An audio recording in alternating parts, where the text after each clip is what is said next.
if you guys aren't using like note takers in your meetings, I think that's the biggest, like that's an easy win, a quick win, and something that adds immediate value.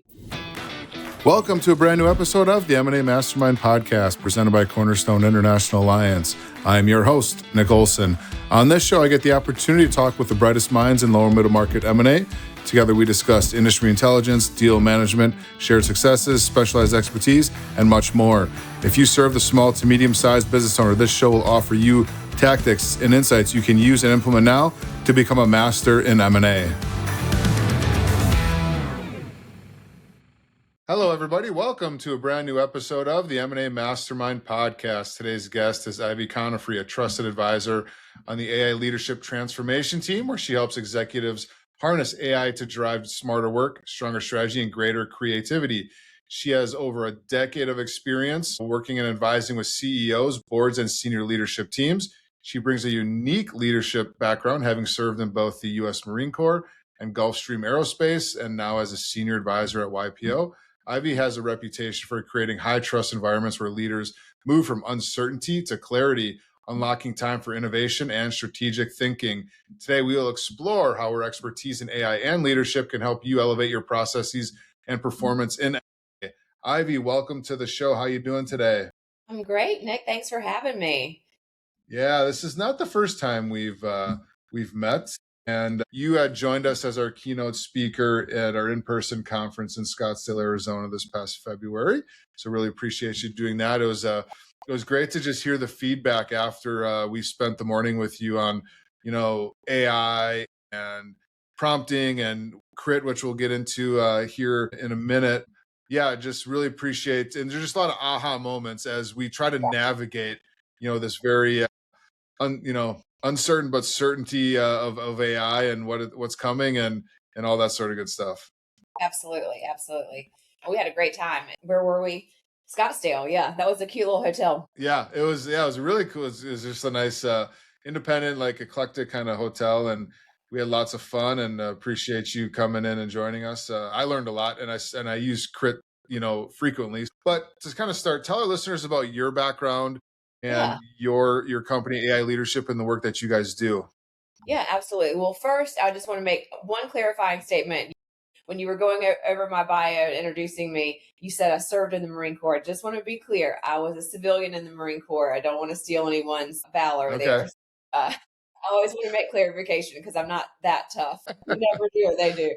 But yeah, so after that, after working for the Marine Corps as a civilian, I went and worked for Gulfstream Aerospace, and from there worked for an organization called YPO, Young Presidents Organization. And that's where, it's a group of CEOs, young leaders and entrepreneurs and all sorts of interesting folks. But I spent 10 years doing, working with boards and working on strategy, and seen if you could imagine in an organization like that, every speaker imaginable, read every business book, been very kind of in the know the past 10 years. And I saw Jeff Woods, the author of The AI Driven Leader, speak at a YPO event in February of 2005.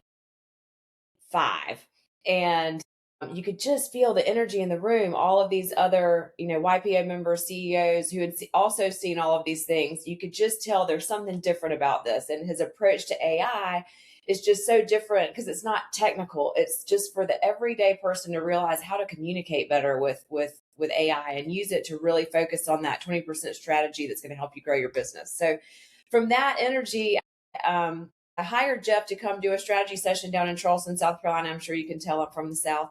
And he came down, and it was a smaller group of about 20 leaders. And after that 2-hour session with him, kind of like the one I did with you guys in Scottsdale, you could just like the light bulbs going off. And I actually had one CEO say to me, it feels like the ceiling is now the floor for me and my business. And so I was like, this has been a great 10 years with YPO, but AI is the new thing. And if we're really trying to build better businesses, let me jump on board. So last October, I left YPO full time and I came to work for AI Leadership, and that's how I got here. And it's been a really fun journey. How have you integrated yourself into the AI world to come into this, back in October? And, what are the things that you guys are, seeing out there that you guys are really talking about now as it relates to AI? Yeah, well, AI is just changing so rapidly and growing and getting better every day.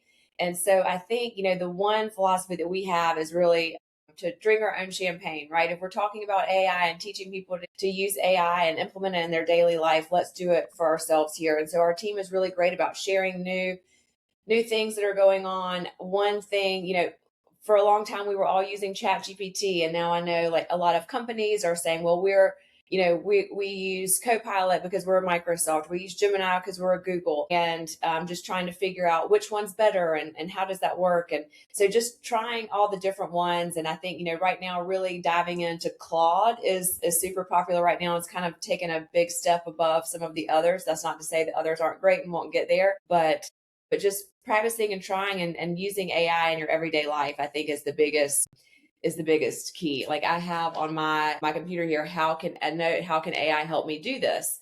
Mm. Because we're not really programmed naturally to think that way, right? Especially leaders. We're always thinking, how to solve this ourselves, right? Not how to ask for help. And so now you kind of have this secret weapon in your back pocket where you can ask someone for help. And you can not just someone, but any expert that you want AI to be, you can assign it that role. And we'll get into that in a little bit. But you really do have a competitive advantage because you got kind of a thought partner with you. Just you showing that, and I think you mentioned that post-it note in your presentation to us, but it is a different way of thinking. But it's like, it got me thinking like I don't think that way right now. Like, how can AI help me with this? And it's something that I think people need to embrace and adopt because it is there to help you out, not be this overwhelming thing that a lot of people might think it is. Yeah, I know. Well, and there's a lot of distractions out there too, right? So I think Crit and the AI leadership message is really let's use it to focus on the things that are going to make a difference, right? Like it's fun to put a cat's head on a dog's body and make a funny meme, right? But that's not helping us in any way. So how do we really use AI as that thought partner? How do we leverage all of the knowledge that it had, the collective knowledge of the world basically. I mean, think about how many books you've actually read and how much of that you've actually retained. It's fairly small compared to the hundreds of millions, maybe up to 500 million books that AI has read, and it retains all of it. So it's got this wealth of knowledge that we can now rely on to kind of help us think bigger. So when you're talking about AI and the adoption of it, embracing it, in the M&A space or even in general, what do people where do they start? What should they know? What should they be looking at? Because, and we're going to get into prompting, here as kind of the brunt of our conversation, because that is so important to, using it appropriately. But, someone who's confused or overwhelmed with it, like, where's a good starting point?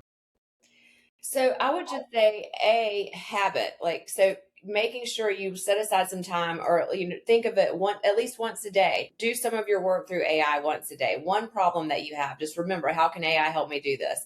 And just get in there and start talking to it. Communication is key with AI. So AI wants to make you happy, right? How many times have you gone into your LLM and you write something and it's like, oh, Nick, you're so smart. Thank you for pointing that out. Every time it's like trying to make you happy. And that's what it does. It will search for the easiest answer that will make you happy, right? So the least amount of work to make you the happiest. So what we want to do is communicate. It's not a fancy Google. It's a lot more than that. And you want to give it all of the information about yourself, your client, your business, what you're working through, what the struggles are, what you've already tried, what's going to happen if it doesn't, like if you don't get this solved. Give it all the information that you possibly can, and then just keep communicating with it. And like you said, we'll get into that prompting later. But I think that's the biggest mistake is people just use it to write a better email, which is great. I mean, I like for my emails to sound better too, but that's not helping anyone achieve a goal, right? Your email doesn't get you promoted or get you that client. And so I think if you use it for more than that and more of that strategic thinker, you'll once you start flexing that muscle or using that muscle, you'll get better and better and better at it. What about like workflows and just processes and things like that? I feel like that's somewhere, a place where people can become more efficient or, get something, really understanding. I do this process, but maybe I don't have it written down or no one knows it, but what's inside my head but putting it on and leveraging it to do processes and and things like that, and just, be more, because you said 500 million books AI has read. I mean, that's a crazy number that we can't even begin to fathom. But leverage all the stuff it can do to put something in front of you in seconds, like that saves us time. It becomes more efficient. Like that's Absolutely. something that I would imagine, just documenting those processes or those workflows would be huge. Absolutely. A couple of things on that. One is yes. So you just hit the nail on the head. AI is not going to replace you or your job. That's what so many people are afraid of that. And I think, if we just realize this is another tool in our tool belt, this is another like technological leap. I can remember, when I started, I'm going to age myself here. When I started college in 1997, I had a professor that wanted me to email a paper. And I was like, you've got to be kidding. This guy wants me to go to the computer lab, type this thing on a computer and email. What is it Ivey at edu? Like, I don't even know what this is. Why can't I just type it and walk it over to his classroom and turn it in? Imagine today if someone wanted you to type out a term paper and walk across campus and turn it in. Whoa, what a Yeah. complete 180, right? So it's the same thing with AI. It's just another tool, right? So we're not typing our papers and handing them anymore. We're using email, and now we're getting even better, right? So that's the first thing is, just knowing it's another tool. Secondly, I would say, gosh, I lost my train of thought here. Oh, I know people get really overwhelmed when you say, oh, it can do workflows and it can be your assistant and you can create an agent and this and that and the other. Guess what? You don't have to be a prompt engineer to do that. Just ask it, whatever chat or Gemini or whatever you're using, just say, hey, I'd like to create a workflow, you know, for this process. And then just talk to it. That's another great key. Like a lot of people are typing into it. Use your talk to text. You give Yeah. it way more context. You're not thinking about the structure. You're not thinking about grammar. You're not thinking about how it sounds. You're just telling it. It's going to get all that information. And then it'll walk you through exactly how to build those prompts and how to build those agents and how to build out those workflows. So I would say just for that all sounds, I think that's the thing. Everybody thinks, oh, that sounds so cool. That guy's so far ahead of me on AI. He's already got these agents and he's got his workflows built and all of this. No, he's not smarter than you. Just type it in. Just ask AI. It'll tell you how to do it. Yeah. Yeah. Let it be your companion. Yeah. You have all this time, like you said, you condense like all of the time you spend writing, proposals and getting it for, digging through files for information. So now you really have time to focus on, getting those proposals in the right voice, building those relationships with your client. You have more time to do the things that matter that are really going to grow your business because you've saved that time with AI. So it's not going to take your job. It's just going to make you better at your job. Yeah. Now you mentioned, using I remember you specifically saying that, and it's like it's so much easier to just talk into the platform instead of typing. But a way to create a workflow or a way to set up something that can really understand you is prompting, and your crit prompting methodology or framework. Tell us about what crit is and why prompting is so important. This episode of the M&A Mastermind Podcast is powered by Cornerstone International Alliance, where leading M&A firms come together. As part of this international network, you get access to global opportunities, over 200 M&A experts, enhanced collaboration and knowledge sharing, and some of the best M&A tools and resources available, all to help you take your firm to the next level. Ready to join this exclusive network? Visit cornerstoneia.com/new member today. Okay. So first of all, prompting is important because it's not a fancy Google, right? You want to give it a lot of information. And CRIT, I know we've said it a bunch of times and these people are going, what in the world are they talking about? It's just an acronym: context, role, interview, and task.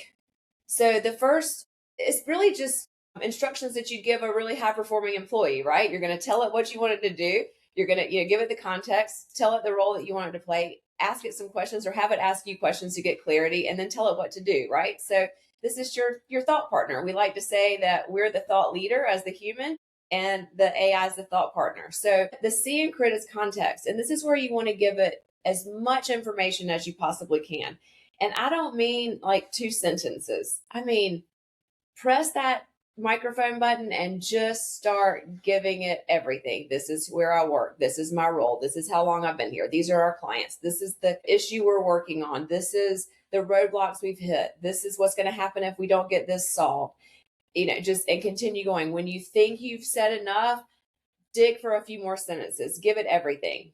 And then you want to type in role. And this is where you want to assign AI the role that you want it to play. It can be any expert in the room. And here's the thing, you can assign it a role like a person. I want you to be Steve Jobs. I want you to be Warren Buffett. You can do that, but you can also get way more nuanced, right? You can say, I want, you to be, act as a senior M&A advisor preparing a CIM for a founder-owned HVAC company. So you can tell it exactly who you want it to be based on your client and based on what you're working on, right? So then it's going to answer all your questions from that point of view. And then interview, this is the really cool part. This is where you turn the tables, and instead of asking AI questions, you have AI interview you. So you say, ask me one question at a time, up to 3 questions. And the reason I say it like that is one question at a time, because AI is going to get smarter after your answer and ask you a better question for the second one instead of just listing out 3 questions. It's like a conversation. Think about communicating with another person. And then I say up to 3 questions. You can say up to 5. I always put a limit on it. I normally get what I want out of 3 questions because we don't have all day to sit here and have a back and forth with AI. It'll just continue to ask questions if you don't put kind of a stop there. So I always say 1 question at a time, up to 3 questions.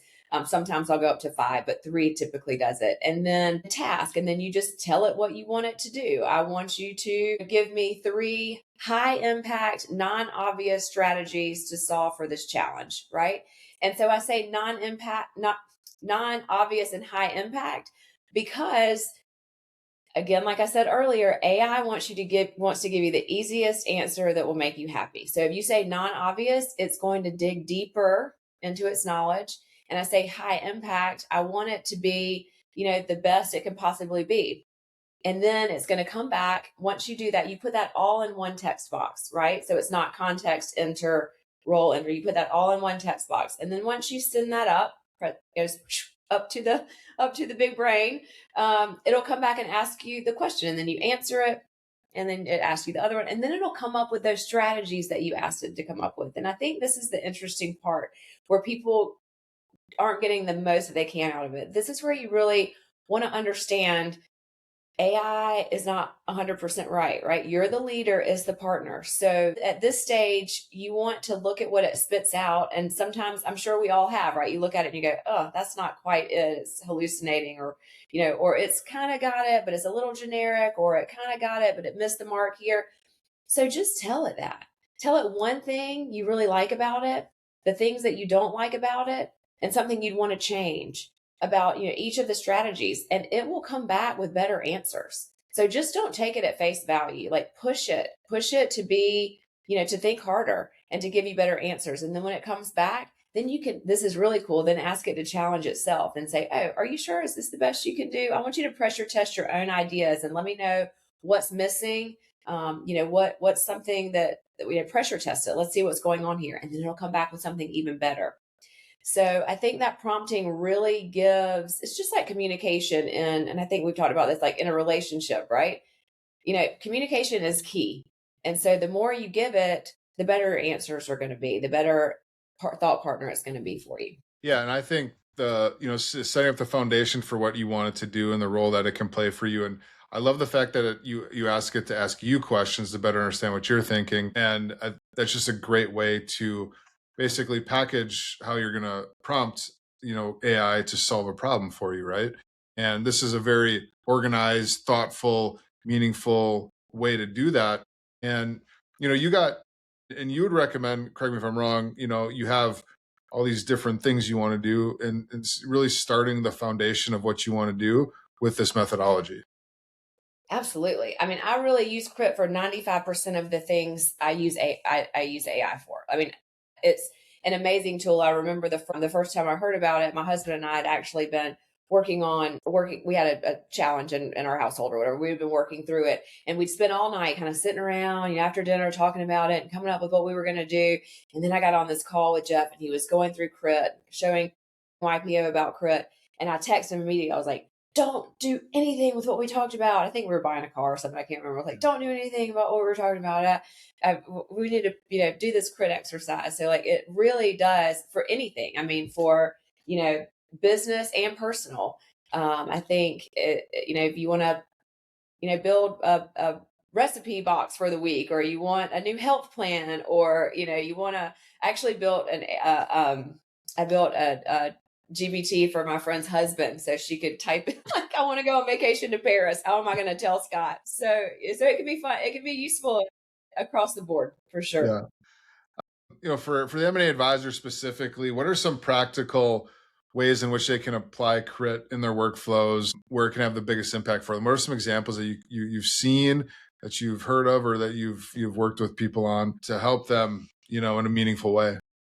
Yeah, I mean, if you guys aren't using like note takers in your meetings, I think that's the biggest, like that's an easy win, a quick win, and something that adds immediate value. Because I use Fathom, for example, and every call I'm on, it gives me the recording, but I'm not going to go back and watch my calls, but it's a transcript, and there's an immediate to-do list, and who's supposed to do what, and who's responsible for what. So you have this beautiful meeting summary, this executive summary that you used to wait on your EA to give you 2 days after the meeting, right? But now it's right there as soon as the call is over, and you know exactly like what you need to do with this client, what they're asking for, what the next steps are.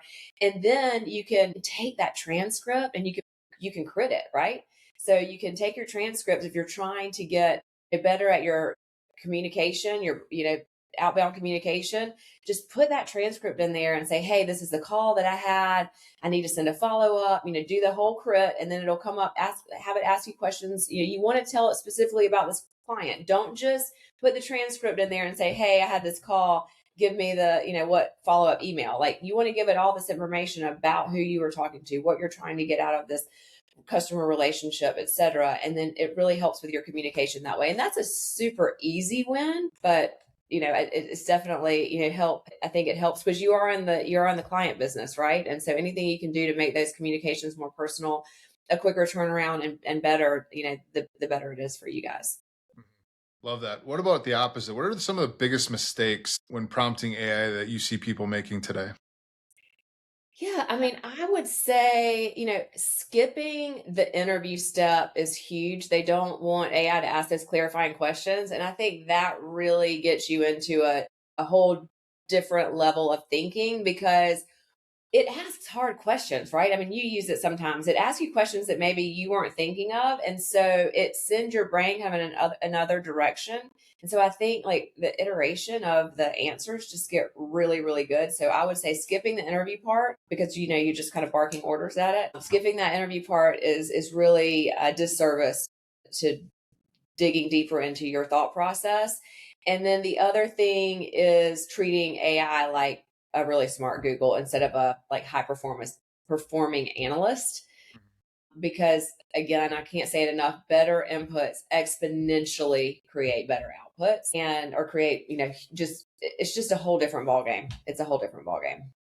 How do you think AI can help increase the speed and quality of marketing materials like teasers, sims, buyers lists, things like that, that are really something that our listeners, do on a daily basis that, really will kind of get them to leverage these tools for them in these kind of mundane might not be the word, but like tedious, time consuming type of projects that they have to do for their deals. So, I mean, you can anything like AI is really great with information at scale, right? So, if you're doing buyer research, or, summaries or interview preparations, your outbound communications, all of this can be done through AI. And the win is taking the hours of that first draft work and all of that, and really compressing it down into minutes, so that the advisors are now spending more time on judgment, their relationships, deal strategy, putting their energy toward the things that matter, and kind of just that tedious work, that you're back in 1997 in the library digging through the encyclopedia, right, is now just done in, a few minutes. So that, I think that's the big place where you can have the biggest impact, especially up front. Yeah, the work, the research, the compiling, all that up front, get it in a spot where it can get you 85% of the way. Yeah. And And like when you say that, it's when we're talking about prompting, like a weak prompt would be like, write a CIM overview for this company, right? right. But what you really want to do is say, act as a senior M&A advisor, targeting, mid-market PE buyers, like give it all this information, ask those clarifying questions, then draft a differentiated summary focused on recurring revenue, growth opportunities, those types of things. When you use crit, let's just say for Sims in general, it's something that's going to be new for every deal. But I think the template, the structure, the things that you want to make sure are in a quality sim are, the same type of stuff. And when you're using crit, can you use it in a way? Are you saying, can you use it more generally speaking, or would you recommend starting the crit prompting specific, brand new for each deal, each sim that you're creating? You could definitely go into and create like a GPT or just a little, what depending on what LLM you're using, Yeah. and you can personalize it and give it all the information about what you want that to look like, the things that you want in every single one.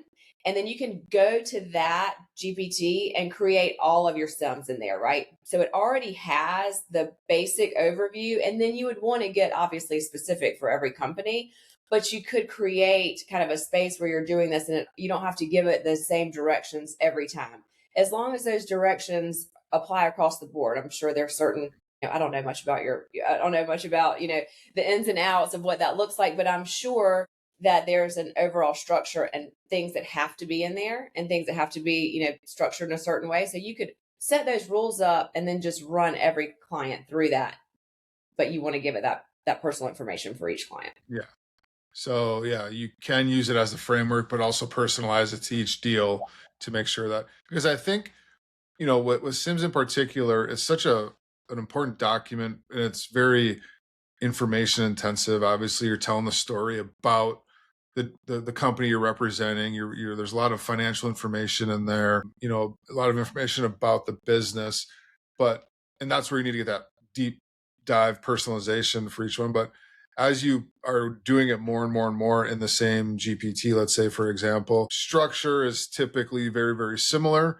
The last thing you want out of that is to be like, this thing doesn't look like a sim I would create or we have created in the past. Like, you want to avoid that. So I think keeping it together in the same GPT and using it'll get smarter, but also understanding your template, generally speaking, I Just would upload imagine. what you already have, like what you've done and you upload it and say, hey, I want it to mimic this. What would you say, talking about uploading, what would you say, especially in this business, this industry, there's a lot of confidentiality, a lot of information that, you don't necessarily want to get out there. If someone in this space is nervous and maybe resistant to using AI because of confidentiality, what would you tell them? Well, I would imagine, their firm has some sort of governance, around approved tools, et cetera. And typically around that, there are, guardrails where, you're not sharing your information so that the LLM is learning from your information. But I think the biggest thing is, let's put it in perspective. If you put your business strategy, for example, in ChatGPT, I can't go to Google and be like, what's Nick's business strategy that he just put in ChatGPT, and it's going to pop up. Like, it just because you put it in the LLM doesn't mean that now it's searchable on Google. So I think that's a misconception, that as soon as you put it in there, it's like posting it on putting it on a website saying, come look at all my information. And that's not really how it works. If the model is training on your information, which it shouldn't be if you have all that turned off, and especially if you're using some enterprise within your organization. But if it is, it's a scintilla of a data point in a gazillion data points, right? So it's just, I personally, and this is, for everyone to decide for themselves, how comfortable they feel. I just don't feel like my information is really floating around out there where someone can Google it and find it. I don't think that's how it works. That's my understanding. I do believe kind of their terms of agreement and what they say they do. But if you're really that concerned about it, your company could build their own kind of firewall around it where nothing ever gets out. It's fairly expensive to do that. So I think there's just a question around, how much are you willing to risk for the reward, right? Because the reward is so great because it gets you thinking so differently. It compresses your work into, the tedious work into minutes and allows you to do the part of the work that is creative and gets you thinking and it's customer facing. So I think, first of all, your company is going to have approved tools and policies and rules around sensitive information. Secondly, the goal here isn't just like reckless automation, put everything in there and let's go, let's put out, the secret sauce. But if you combine the AI speed with human oversight and you've got your enterprise grade safeguards, I really don't see much of a risk. Yeah. And it's something, it is a good point. Like there's so many, like you said, data points out there. It's like ours are not that cool and interesting. I don't think that'd be a big deal. And what else, with just AI in general, what can we tell our listeners as far as prompting goes? Like, what are a couple of best practices, or maybe someone who's listening to this episode, how can they go back and teach their team some prompting habits that would maybe not overwhelm them, but also provide, positive impact? Yeah. So, AI adoption happens when people use it repeatedly and get wins, right? So there's kind of, we call it the empowerment curve, right? So you have a starting point and, you just logged in for the first time to AI and then you try it and something really cool happens. You're like, wow, AI is awesome. And then you do it again and it hallucinates or gives you an answer you don't like, or you're like, and you kind of, your energy falls off and you're like, this really isn't all it's cracked up to be. Robots can't replace humans. This is, it doesn't give you the right answer, not, 10% of the time. But if you stop there, then you kind of are missing the boat here. You just got to keep doing it little by little. Like I said, the biggest thing you can do is for 30 minutes a day, just for the next 30 days, even 30 minutes a day for the next 30 days, just put this on your computer. How can AI help me do this? And then I have another one. Actually, I don't have another one. I used to have another one that just had CRIT, CRIT, context, role, interview, task. So I could always remember, how can AI help me do this? Let's apply CRIT. And so I think instead of going to your, teams and saying, hey, push AI into everything you're doing, or, don't do it because we're afraid, whatever it is, just say, hey, here's something easy you can do. Here's this CRIT model. Just to explain. And I don't know if you have something where you post this, but I can send you a little CRIT document you can put up there. That'd be great. And just context, role, interview, task, and just do that every day for 30 days on something you're working on, and you will be a different person. Mm-hmm. You will work differently in 30 days. You say 30 minutes, 30 is like working out, yeah. You're going to just set us, there's 24 hours in the day. You can set aside 30 minutes for exercising your AI and 30 minutes for just doing a general physical workout, right? And I'm going to go back I'm going to call back my 1997 email professor. Like, what if I was like, oh God, I'm not learning email. Or I'm going to have to practice my email for 30 minutes a day. Like, you're going to look back on this after 30 days and be like, wait, I told myself I had to practice this 30 minutes a day. Like, no, I'm not. But now it's just part of who I am. So yeah. And like anything else, the more you do it, the better you're going to get at it. Absolutely. Absolutely. That's the thing. I think for me, when I first started, I would just kind of stop, after I got the answer. Right. And then I realized, and then I was like, oh, now I got to go like put this into a plan or a spreadsheet or make a white paper or whatever it is. And I realized, no, it can do that too. Like I said, once you think you're done, go another one or two steps further, or actually do one or two more things, and you'll be surprised at what the output is. Yeah, very cool. And then also, if you're working on different platforms or you have the ability to do that, I'll sometimes take information from ChatGPT and put it in Gemini and just say, hey, let me know what you think about this. Or, I'll tell Chat, like, give me the top 20% from this conversation. And I'll take that 20% and put it in Gemini and, work over there on it a little bit. or it'll come up with a really great plan. And then I'll go to Claude, because Claude is really good at building documents and spreadsheets and roadmaps. And so I'll drop the information in there and let Claude just build a beautiful document for me. You can even put in, your, company colors and logos. So you could make Claude can make you a deck in, a few minutes, completely branded. It's very cool. Yeah.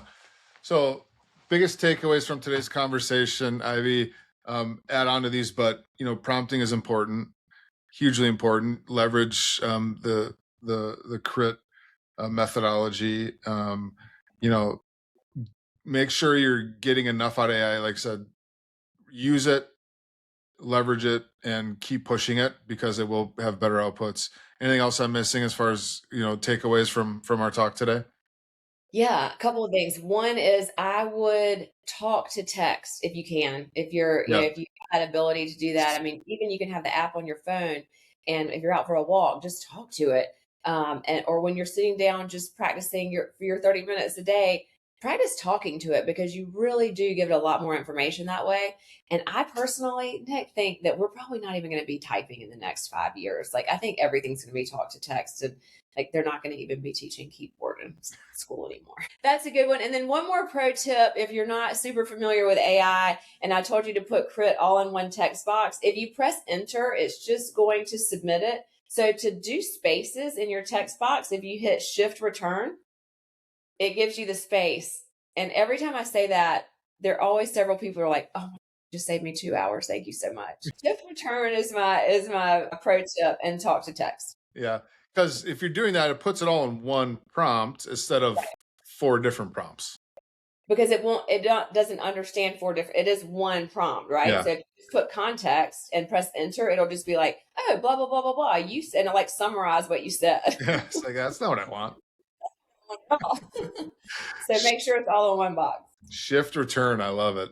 Shift return. If there's anything you learned today in AI, shift return. Return. Thank you so much for joining the show today. Loved our conversation. Like back when we spent time in Scottsdale in person together, I learned a ton, and I'm adopting it, each and every day, and trying to put the 30 minutes a day into using AI. And I think, to your point, it's very, very important to just helps you understand it better, and you get better at anything you do, with time, effort, and energy, and prioritize it, because it is important, and it can help you guys, be more efficient and be superhumans, as we like to say. And it'll get you 85% of the way, and you take it across the finish line, right? So that's all we have for today's episode of the M&A Mastermind Podcast. Make sure to like, subscribe, comment, and share this episode with anybody you think might benefit from our conversation, as everybody could, because AI is everywhere right now. You can find all of our episodes at cornerstoneia.com/podcast. Make sure to subscribe wherever you find podcasts, and click that notification button to make sure you get notified every time a brand new episode airs, which is typically every Thursday morning. Ivey, thanks again. Appreciate everybody. Until next time. Thank you for joining us on this episode of the M&A Mastermind Podcast, and a special thank you to our presenting sponsor, Cornerstone International Alliance. If you enjoyed today's discussion, don't forget to like, share, and comment. We'd love to hear your thoughts. Make sure you hit that subscribe button so you never miss an episode. We'll be back next week with more insights, strategies, and real-life experiences to help you take your M&A game to the next level.